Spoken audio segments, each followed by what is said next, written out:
The following episode of the Maui Chamber of Commerce's Business Matters radio show was originally broadcast on May 18, 2021.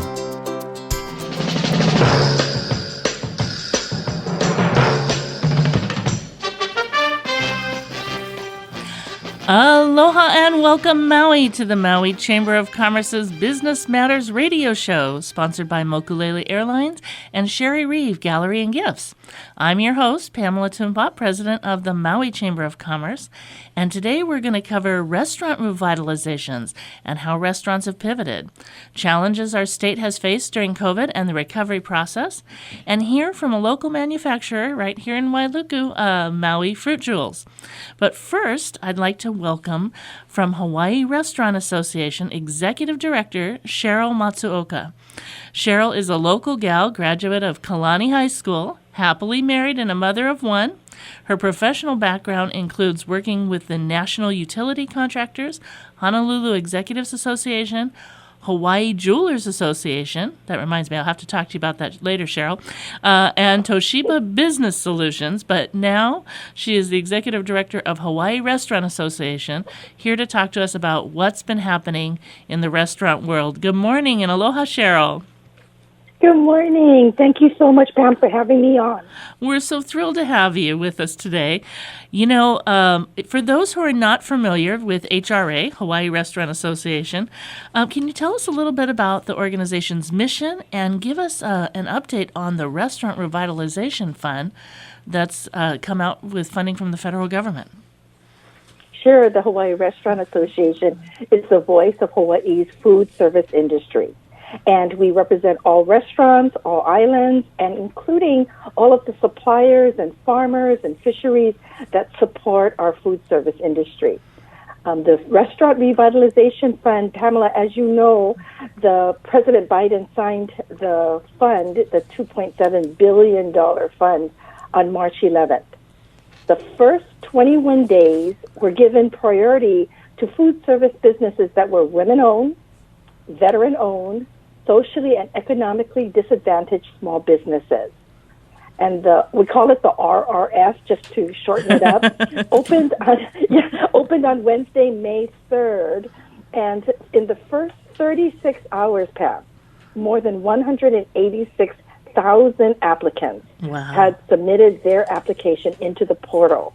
And the Small Business Administration announced that the first 16,000 applications had been funded with the $2.7 billion as of Tuesday, May 11th. Now, that's in 9 days past. I mean, that's unbelievable. So, I know. And one of the really acknowledgments to the Small Business Administration is that portal worked wonderfully. There was no issues. As you know, with past initiatives. Sometimes there's little glitches in the portal as the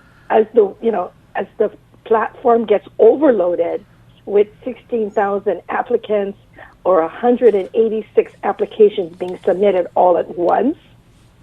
So the $2.7 billion has been distributed to approximately 21,000 restaurants nationally. And that's one of the reasons that we spoke to Senator Mazie Hirono. Yes. Because it was a national program, Hawaii, we wanted to get our portion, right? So we asked Mazie if there is a second round of funds, would it be possible that each state, based on the number of restaurants, in each state, receive a state-by-state allotment to level out the playing field so we in Hawaii are not now being, fighting for the dollars across the nation. Right. And with some balance, we've seen this before with the EIDL loans and other online programs with some bandwidth challenges here in Hawaii as well, trying to access the mainland portals. Exactly. And so this SBA, props to them, like I said, the portal worked wonderfully. I had spoken probably to at least 100 restaurants that day who had said they had gotten in. A few of them did have some, had to re-upload some of their forms, but it opened up at 6 a.m. Hawaii time, and by 1 p.m. everybody had told me that if they were trying to get in, they definitely got in and uploaded. So, we're hoping that President Biden and our national delegation, apply for more funds. And please, to the food service industry, it would be really, really, as you know, the food service industry is including the farmers and fisheries and suppliers, so it touches the whole industry. Yeah, and I'm so glad that you mentioned that, Sheryl, because you guys have really, in your association, looked at the whole supply chain issue, understanding how everybody works together and the importance of everyone's role in supporting the industry. And you are really doing such an awesome job. Sheryl and I sit on Speaker Psyche's House Select Committee, and she's always advocating for the restaurant industry and helping people understand the huge challenges they face. And really, we've said over and over again here in Maui County, but on the state level as well, we're so very dependent on our visitor industry. And Absolutely. And to see what's happened and the devastation that we've experienced through COVID and the hardship. I mean, the restaurants were hit immediately by COVID-19, and what Garrett was explaining, Garrett Marrero of My Brain Company was explaining last time he was here, was every time there was with food, right? It's a restaurant industry. You have first when they had the first stay-at-home, work-at-home order, they lost all of their inventory, right? All of the food inventory. It's food. It's got a shelf life, and then government would say, okay, we think we're going to open up now, so everybody would rebuy, and then we wouldn't reopen. So then that food went. Then there'd be a new date, and we hope to reopen now. So everybody so you guys have really been hard hit on so many levels. And another key level that has been really challenging for so many is this rent, the rent that is owed. So how are the restaurants now faring, Sheryl, as we're getting further into reopening? Soon we're going to see where the back owed rent is going to be due. We've had accumulating rent. So how are the restaurants handling either back owed mortgages or rents, and how far back are people? What are you hearing? I'm hearing, especially from the single location restaurants, the single location restaurants, they don't have the bandwidth that, some of the other larger restaurants have. So they're saying that they have not paid their rent in full, and they're hoping for some kind of rent relief.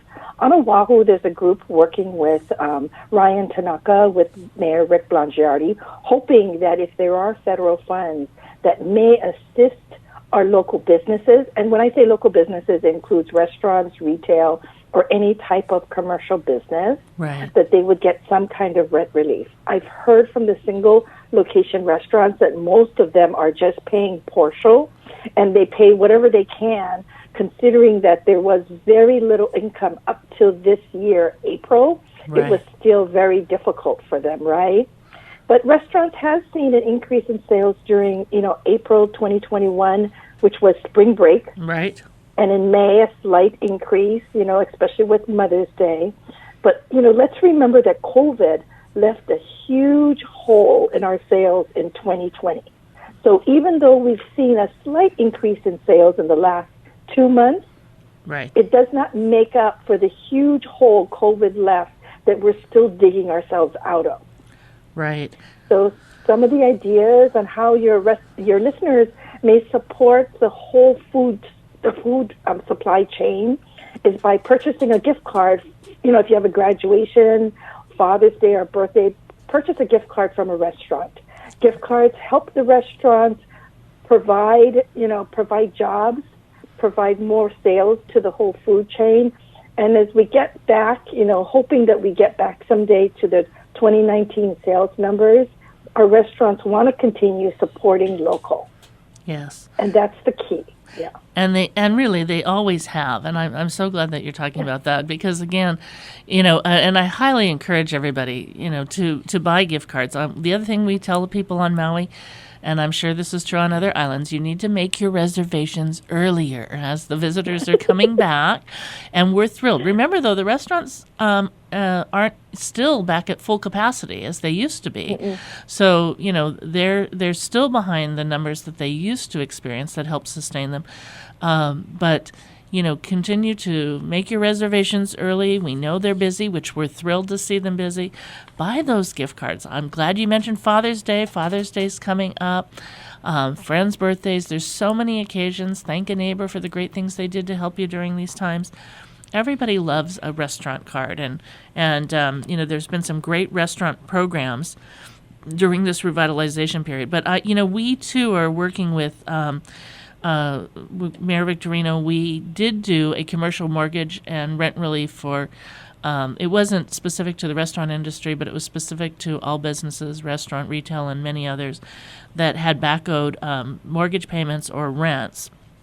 And so we also are hoping to see some additional relief as some of this federal funding moves forward. And I'm glad that you are championing that and working with Ryan to knock on that over on Oahu. That's really important. And Mayor Blangiardi has been doing a great job over there helping to open things up.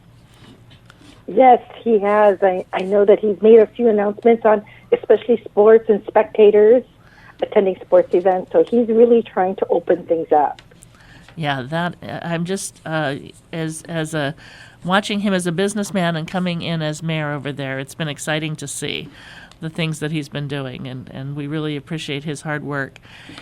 If you're just tuning in, I wanted to let you know we are talking to Sheryl Matsuoka. She is the executive director of Hawai'i Restaurant Association. And as you all know, we've been talking about this on the show. Restaurants have been severely hit during COVID, working hard to continue to reopen, sharing with government at all levels how they can be safe and how they can protect their customers and their workers, and pivoting in many ways. So given that, Sheryl, we had walk us through, we went from shutdown to partial reopening. Now people are getting back to further expansions, even though we're not back up to par where we were pre-COVID. But how have the restaurants pivoted, and how are they now? Tell us a little bit about the swing, how they've pivoted, and how they're now getting back to handling the growing crowds. Yes. In 2020, when the coronavirus arrived here on our shores, many of the restaurants had on their to-do lists to, create an app or an online ordering or a website. And those restaurants knew in 2020 that if they didn't go to that model, they wouldn't be able to have people coming into their dining rooms as they usually did. So that was a time when you saw a lot of people do QR codes, yes. Ordering apps, right? Online websites so people could order their meals. They also, you would see a lot of the restaurants that used to focus on providing a dining room experience. Now they were enhancing their takeout offerings. Right. So those restaurants would then move, you could see it. You could see them moving more to takeout, more advertising towards takeout options. Those restaurants also, you saw more family meal packs. Yes. In Hawaii, an average family is probably 4, right? And with our extended ohanas, it's probably 8. So you saw more family meal packs getting created and designed. And you also saw a lot more restaurants doing prepared vacuum seal meals, whether it's stew or whether it's curry or some kind of soup. So you saw the restaurants pivot in a way where they never had to do that in the past. They all were providing excellent dining room experiences. Now, with no one in their dining rooms, they had to say, what can we do for our restaurant offerings? So as people were not coming back to the restaurants right away. You'll see probably in the future that takeout is still going to be a big part of their menu offerings, along with the family meal packs. Mother's Day, I heard a lot of the Mother's Day packs sold out a week before Mother's Day. We have Father's Day coming up. A lot of people will be doing their 4th of July ribs celebration meals, and so you'll see a lot of that still in the future. That is so exciting to me. I'm glad that you're mentioning that, because especially for those of you who are struggling to get into some of your favorite restaurants right now, think about the takeout. Continue to think about the takeout and take it home. We talked about this on the show a couple of weeks back. I had been in Lahaina and couldn't get into Star Noodle, but we ordered delivery, and, it was fast and easy. The restaurant was packed that night, but we brought it back to where we were staying and had a great time enjoying some of our favorite food. And they've got it down. The restaurants really have it down for those who are, have always really been primarily in-house fine dining. They've packaged it great. It comes into you, it's hot and you're relaxed and you can just sit and enjoy it and do some of the things you enjoy doing at home. I haven't seen a lot of vacuum sealing family packs here on Maui. We saw a lot of people convert to, dinners and delivery and things like that. Do you know of anybody who's doing the vacuum sealing here on Maui, Sheryl? I'm not sure on Maui. I do know that Zippy's, has their stews and their soups, and of course their chilies, right? Yes. And vacuum sealed meals. It would be, for the Maui restaurants that are even considering it, give a shout out to me. Email me at info@hawaiirestaurant.org, because it is a whole science behind it. So Pam, I'm happy to help any restaurants on Maui that are saying, hey, maybe we should consider, we have an awesome stew, or we have, great curry and soups, right? Oxtail soup. We should consider vacuum sealing it, and I can put them in touch with some of the restaurants that during COVID had to figure that whole thing out, that whole science and that vacuum seal process, and then the freezing of it. And they were able to really, enhance their sales. Because, hey, if I'm going to go pick up a meal for tonight and I turn around and I say, hey, there's a vacuum sealed bag of chili right there, I'm just going to pick it up so that next time I throw it in my freezer. Next time I need a meal, it's right in my freezer. So that's a whole nother way to look at it. And if you have, people listening to this radio show, contact me at info@hawaiirestaurant.org, and I'm happy to help you with that whole science. Sheryl is an excellent resource. So for those listening in, I hope you take advantage of that. I really, we do have Zippy's on Maui. So yes. Jason and his team is here. And so we greatly appreciate all the things that they're doing. And they are one of those people who are leaders and innovators and very active in the industry. And I appreciate, Sheryl, your offer to help, because I think, we have so many products that could be vacuum sealed here, and that would create whole nother avenues. So thank you for offering to help our restaurant tours with that, because I haven't seen a lot. And again, also let us know at the Maui Chamber of Commerce if you're doing it and we are not aware of it. We want to help tell your story, and reach out if you're not doing it to Sheryl, because she is an excellent resource and can connect you with people who are doing it and help you get started. You have many other things going on beyond all the day-to-day craziness of what you and the work that you've been doing to help your restaurant members and all of your allied members that are part of the industry survive this challenging time. Tell us about some of the events that I know you mentioned to me you just had an awesome golf tournament, and you've got another big event coming up. Tell us a little bit about that. Sure. I just had a golf tournament. It's been actually a week ago. It was a sold-out golf tournament, 160 players. And it was just nice, because it's outdoors. We practiced all the safe distancing. Everybody wore a mask. It was a really well organized golf tournament. Thank you to the Pro Country Club. Future, September 22nd and 23rd on Oahu at the Convention Center is the Hawai'i Hotel and Restaurant Show. In 2019, there were 4,000 attendees. So please mark your calendar. If you need more information, reach out to me again. And we look forward to everybody being able to go through the convention center in a safe way. We are going to be practicing frequent sanitization and disinfecting. Everybody will be wearing masks, the 6-foot distancing. So we've already planned for all of that. In fact, a lot of people's swags, as you know, Pam, when you go to these events, people give you swag. A lot of the swags I heard are going to be masks. So you'll be given masks also at the convention center. A new supply. More masks that are logo printed.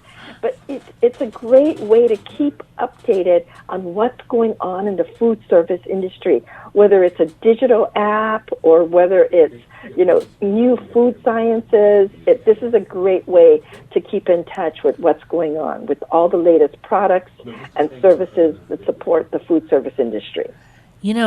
I really love that you said that, because we know out of crisis comes innovation. So this is that time where you're going to see, maybe more so than in years past, a whole new array of things, because during COVID times, people, when things were challenging, they were working on new ideas and new products. So how exciting is that? This is going to be the first one.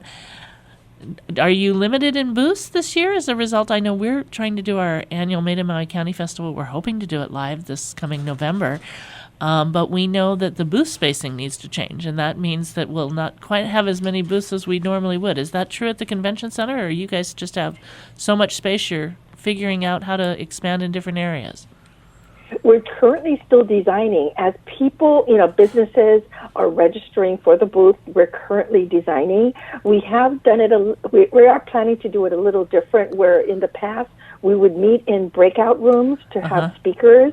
The speakers would speak for, 30 minutes, 45 minutes, and then Q&A. So instead of having it in the individual rooms that we did in 2019, it's going to be in an open area.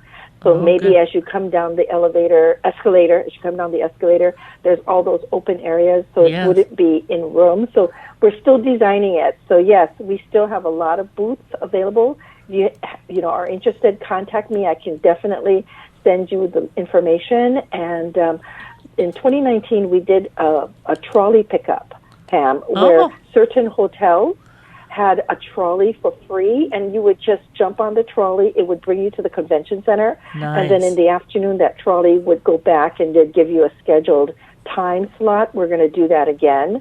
So people who fly in from the neighbor islands, which I had many restaurateurs do, find out which hotels were, the hotels that the trolley will stop at. Then that way they didn't have to rent a car. As you know, car rentals is still at a premium. That's right. So the right. trolley service is really going to help people get, to and from the convention center. No, I think that's awesome. Yeah, we're seeing that. I mean, across the state, we're all experiencing that, but it's a huge issue here, and you folks are well equipped with trolleys from the different properties that they invest in the trolley services and the buses and things. So we're struggling a little bit more over here with that, but we're working on it, and we're trying to work with some of our van companies and tour companies that have some time. So Sheryl, we have loved having you on. Thank you so much for joining us this morning. Give everybody your contact information real quick again, and we'll have them reach out to you. Thank you again, Pam, for having me.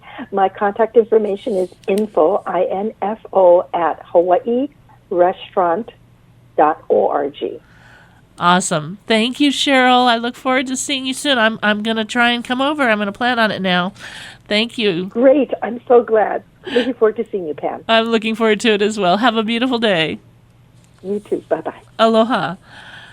This show is sponsored by Mokulele Airlines. And Mokulele Airlines operates the largest commuter airline hub in the country, right here in Kahului. Fly Mokulele from Kahului to Molokai, Lanai, Hana, Waimea, Kona, and now Hilo. Mokulele also operates the only flights between Kapalua and Honolulu.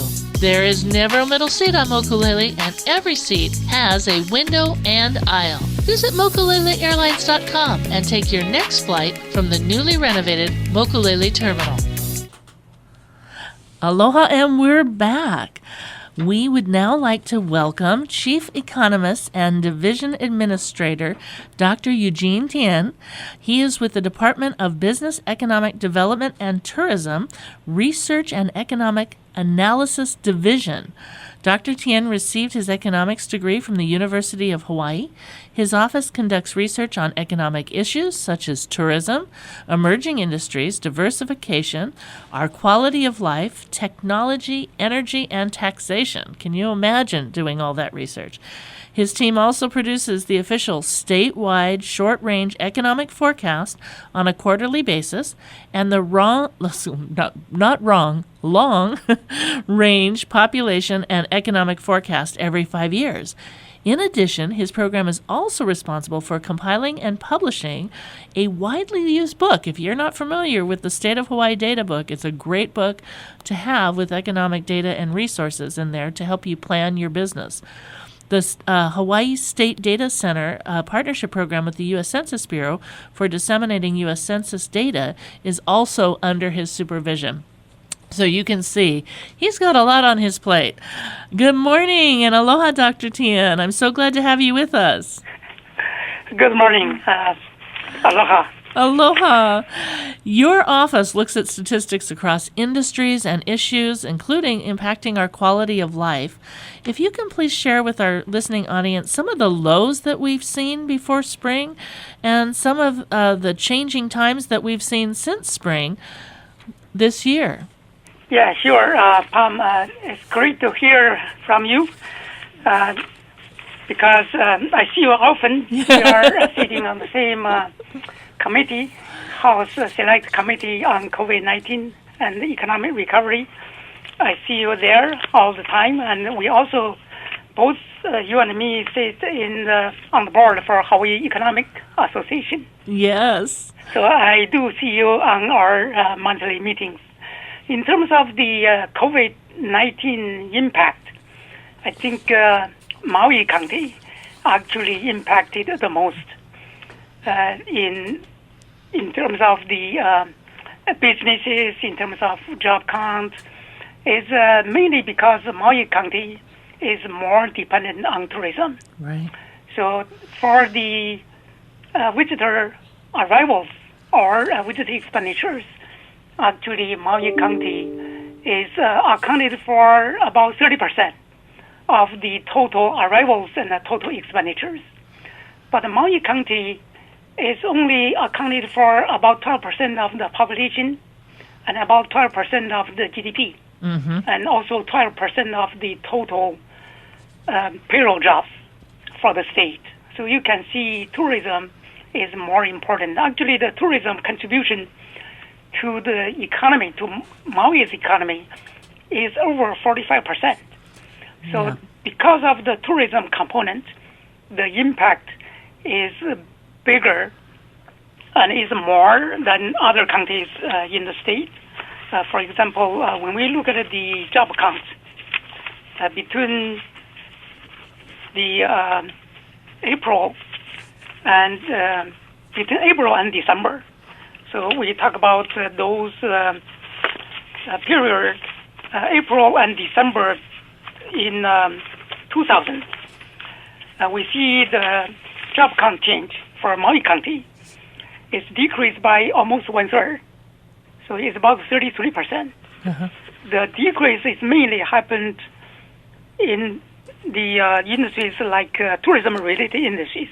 Right. The tourism-related industries consists of retail trade, consists of the art, entertainment, and recreation, and transportation, and of course the leisure and the hospitality. The leisure and the hospitality industry, that includes accommodation and food services, is actually decreased by about 60%. That is the largest among all the counties. The unemployment rate for Maui County also decreased the most in April 2020. Huh? And about, for the county, is 33%, and for Maui Island, 34%.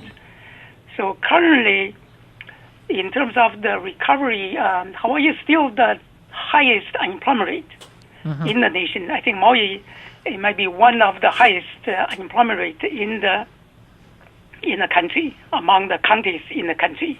Yes. So, but the recovery, it has been doing fine for Maui is because of the tourism recovery is better than expected. If we look at the air seat, looking at the supply side, the number of flights, the number of air seats, of course we don't have any international flights to Maui because Canadians flights, they already stopped. Then for domestic flights, I think they are fully recovered. And for the visitors, but not all the air seats are occupied. In terms of visitors, for the first half month of May, for this month, I think Maui County has recovered about 75%. 75% of the visitors. And the statewide recovery is about 62%, so Maui is more.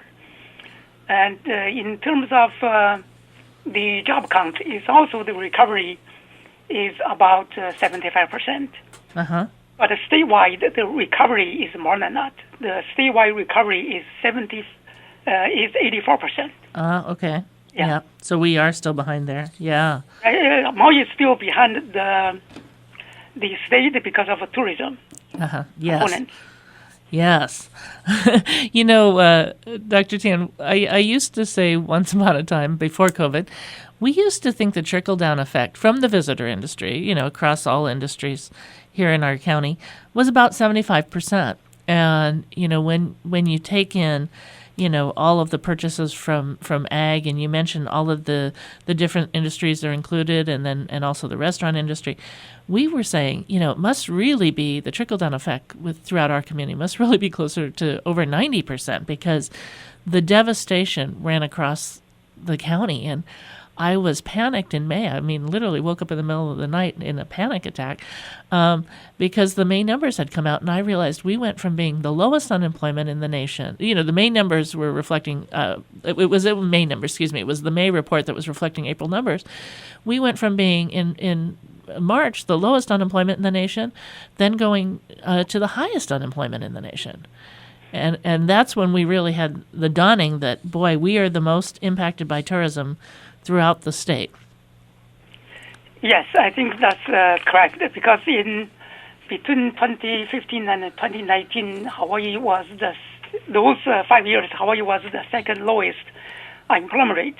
You know, before the COVID, Maui's unemployment rate was only about 1.7, 1.8%.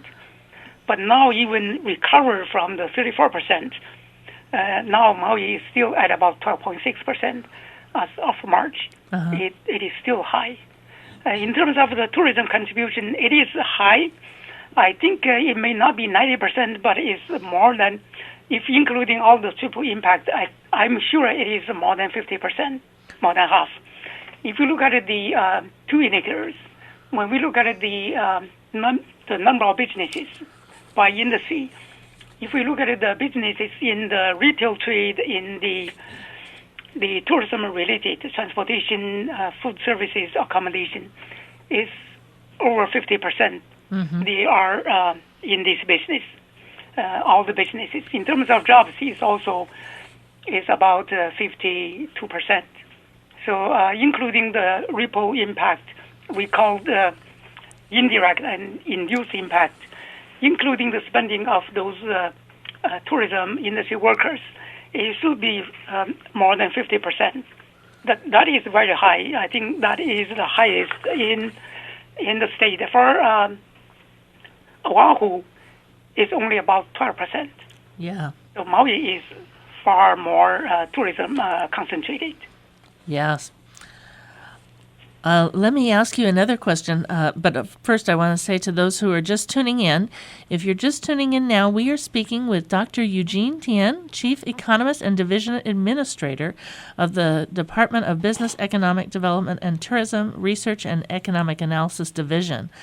You know, Dr. Tian, we've seen this American Recovery Plan and the great funding that's being issued to states from the federal government. And, you know, we've been talking a little bit about unemployment and the challenges we face there and how Maui still has a high unemployment. I know that the governor has shared that he's excited because this funding will help the state avoid further, it will help the state avoid, not necessarily further, we haven't laid anybody off, but it will help us avoid furloughs and layoffs that at one point had to be considered.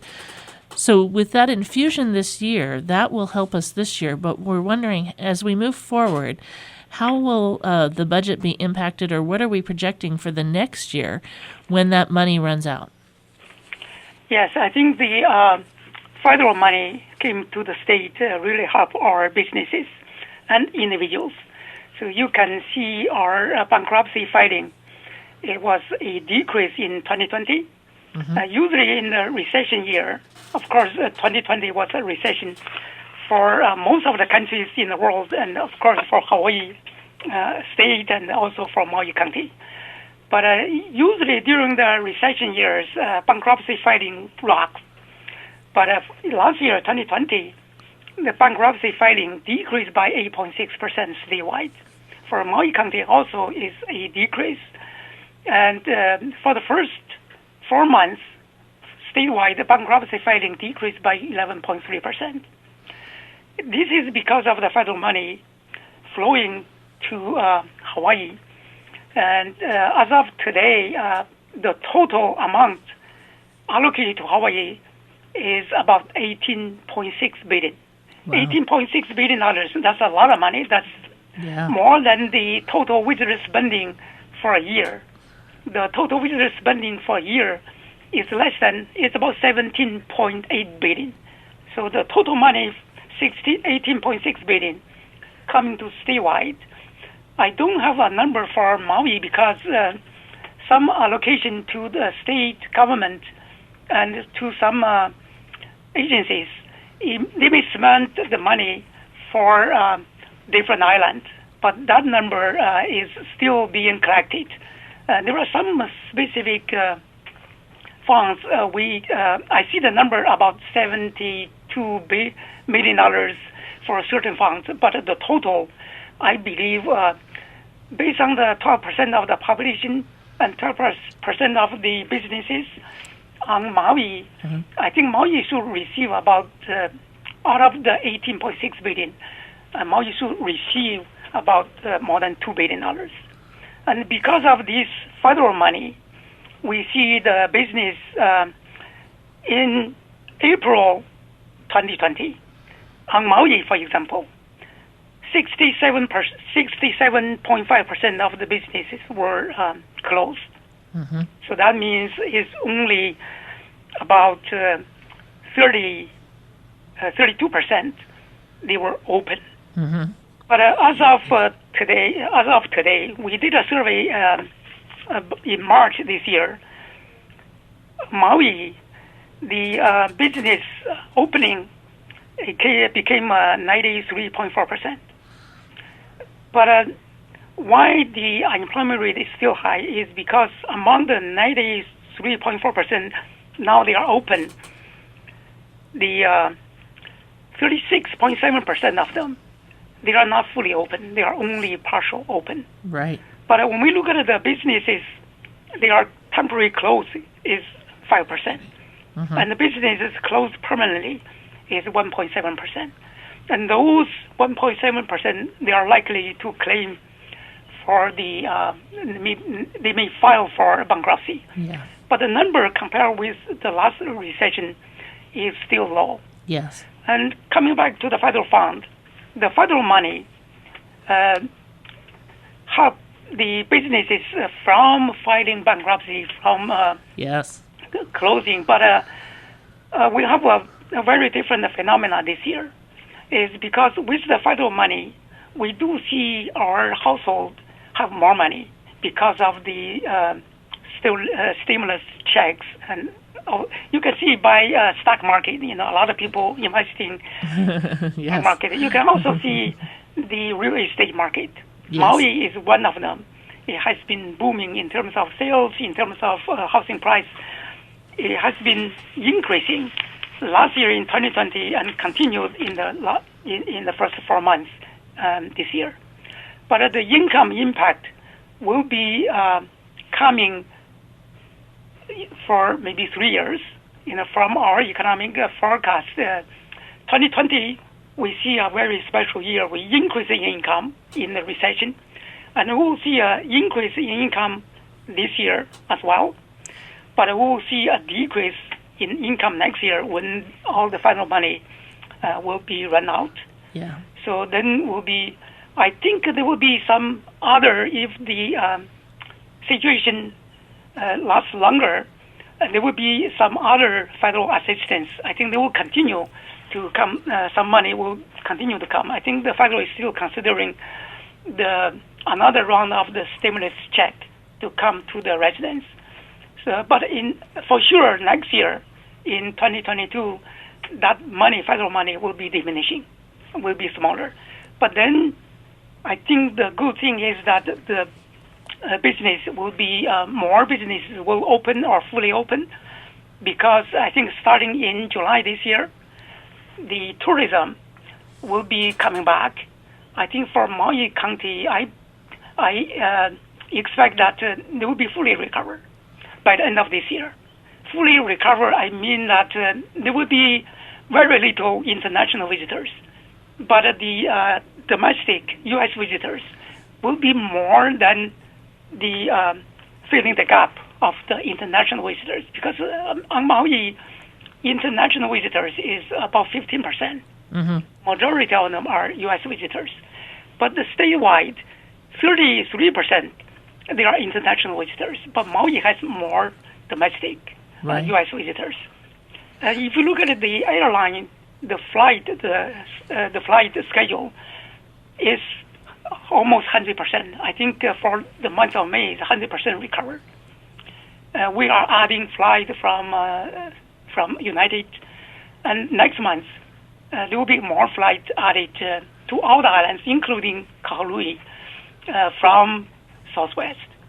So by the end of this year, I think the tourism, in terms of visitor arrivals, will be fully recovered. So that will help the economy even without the federal assistance. You know, thank you for, we love to hear good news, so thank you for sharing that. Yeah, it's been a long haul, as you point out. We're so dependent here. So, to hear those numbers and to know that you're projecting that by the end of this year we're going to be fully recovered is tremendous. It does bring us to one final question I'd love to ask you, and that is, statewide, we all realized how dependent we are on our visitor industries, Maui County particularly, because as you've shared, we're at the height of reliance on the visitor industry in terms of our positioning statewide. So what is the state looking at? What industries are we looking at for economic diversification? Or what industries that we currently have are we looking to grow and diversify more? Yes, diversification is very important, especially during this pandemic time, because we are so dependent on tourism, especially on Maui. But diversification the base for diversification needs a thing we call the comparative advantage. You have to have the comparative advantage in order to develop a industry. What is a comparative advantage? Is that you can produce a product at the lowest cost than others. I think apparently Hawaii, we can produce a product or services at a lower cost than others is tourism. Yes. If you look at Maui, in 1990, the jobs related to tourism directly, I'm not talking about the indirect and ripple effect yet, is about 52%. Mm-hmm. Of the jobs, they are directly related to tourism. But in 2019, that number decreased from 52% to 50%. Huh. It's only about 2% decrease. So we have been diversifying in the past 20, 30 years. For example, in 1988, tourism in Hawaii is 1/3 of our economy, and currently is about 17%. It is diversifying, but the diversification, it depends on the economic structure. For Maui, for the statewide as well, we see two industries are booming, are increasing in the last 10 years. One is the healthcare, the medical services. The other one is the professional services. is because our population are aged. More people are 65 years and above, and they need more medical assistance. So that industry is not actually tourism related, but it is local related industry. They are increasing in the last 20 years. Because of this, the concentration on tourism is decreased a little bit. But diversification is a long-term strategy. Currently, the state has 3 tax credit programs to encourage of the diversification. I think the first one, the largest amount, is the renewable energy. So the state is spending about $70-80 million for the renewable energy tax credit. I think everybody knows about the solar panels. And the second one is the film. Yes. The state spend, I think currently is about $50 million a year on film production. I think Maui may need to work on the more activities on the film industry. And the third one is on the technology. The state now providing about $5 million each year on the research activities, mainly for the technology industry. I think to summarize, diversification is important, but I think it's a long-term.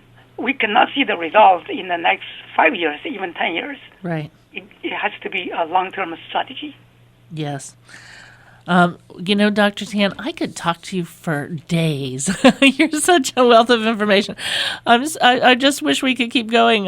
You always provide such a great picture and overview, and we really appreciate all the statistics that you've shared with us. We're going to keep rebroadcasting this show after the fact, and we'll send it to you as well so that people can hear this over and over again in case you can't take notes. I know I'm fast and furiously trying to take notes, too, to capture some of this data. But thank you so much. We'd love to have you on the show again and bring you back. Thank you, Pam, for inviting me. And it is great to hear your voice. Oh, it's great to hear your voice. I love seeing you, too. We haven't had our House Select Committee for a little while, but I've gotten to see you more on the Hawaii Economic Association. But love getting to see you. Always enjoy talking with you. Thank you so much for this important information. And we'll invite you back again soon. Okay, sure. Have a wonderful day. Okay, you too. Thank you. Aloha. If you are just tuning in, this is Business Matters, and Business Matters is brought to you by Sheryl Reeve Gallery and Gifts. Sheryl is a renowned watercolorist who offers an array of bright and beautiful art and gifts for every occasion. Visit her and her wonderful team in her gallery in historic Makawao Town. It is now my pleasure to welcome somebody I've gotten to enjoy for many years. I'm pleased to welcome Lynn Horst. She is the owner of Maui Fruit Jewels. Aloha, Lynn, and welcome to the show. Aloha, Pamela. Good morning. Good morning. Thank you so much for inviting us. Oh, you bet. You always... Is Chris with you, too? No, he's asleep. Oh, okay. Totally understand. It is a morning show, and I know how hard you guys work. Tell us about your story. You have an interesting story about how you and Chris started Maui Fruit Jewels and converted, I won't say what it was, I'll let you share that, a neighborhood building in Happy Valley in Wailuku into a commercial kitchen. That's right. We came to Maui in 2012. And actually, Chris wanted to be a professional triathlete, and I wanted to start a bakery when we came. But I guess things didn't really work out that way. It actually is working out for the better. We saw the amazing fruit, the tropical fruits we encountered at farmers markets and Swap Me, and we were, just amazed. And I decided to experiment and play around with the fruits to see what kind of products I could create, and ended up making a fruit jelly confection product that we call them fruit jelly or exotic fruit jellies. Mm-hmm. Delicious. And yeah, in 2015 we took over this neighborhood coin-operated laundromat in Happy Valley and convert it into our commercial kitchen. Wow. You folks have really done so amazing in a short time. I forgot that Chris wanted to be a professional triathlete, so I'm sure he's trying to figure out how he works that into his manufacturing day. And you have challenge. Yeah, I was going to say, given how I know he's probably got his steps in though, in the location that you're in. So over this time, you started with the fruit jellies, and folks, if you haven't tried the fruit jellies, they're really amazing. I don't know. It's just a fruit explosion in your mouth. They're little fruit jellies that I call candy, but I'm sure they're much better for you than candy. But in addition to that, Lynn, you and Chris have created really a very diverse product line beyond the jellies. Yes. So the fruit jellies were the first products we launched, but in fact, it was the fruit paste that we actually launched later, but that was actually the original idea. We just didn't know how to make it shelf stable at the time. So we ended up launching the fruit jelly, which was just really a dehydrated version of the fruit paste. And like you said, the jellies are basically candies made out of fruit, locally grown fruit. The fruit paste, we actually... it's based on the idea of a quince paste, which is popular in Europe, and people mostly use it as a pairing for cheese, for really nice, artisan cheese. So we launched the fruit paste after the jellies, and then the third product we launched was a shortbread incorporating the fruit jellies. So we cut the jellies into little bits and pieces and then just kind of incorporate them into our shortbread. And last year, in the middle of the pandemic, we launched our latest product line, which is fruit puree. And that's really doing really, really well with both locals and visitors. And where can people find all of these great products, Lynn? So our products are mostly still distributed in Hawaii. There's a little bit of distribution on the mainland, but it's mostly just Hawaii. And in Hawaii, you can go to Foodland, Down to Earth, Whole Foods. There are a lot of visitor shops like Wheeler General Stores, ABC stores, Dean and DeLuca and Nemo Marcus on Oahu, carrying our products. On Maui, we have Kumu Farms, Tutu's Pantry, Pacific Whale Foundation, Maui Pineapple Store. Safeway picked up our products not too long ago. Maui Winery. Yeah, so most stores that cater to both locals and visitors, you'd probably be able to find our products. Awesome. I'm sorry the time went so quick, but Lynn, thank you so much. We're glad to have you on the show. Look for Lynn's products in all those many stores. And if you forget, find us online when you listen to this broadcast. This is Business Matters, sponsored by Mokulele Airlines and Sherry Reeve Gallery and Gifts. I'm Pamela Tumba, president of the Maui Chamber of Commerce, wishing you blessings and best wishes for a beautiful Maui day. Ahui ho.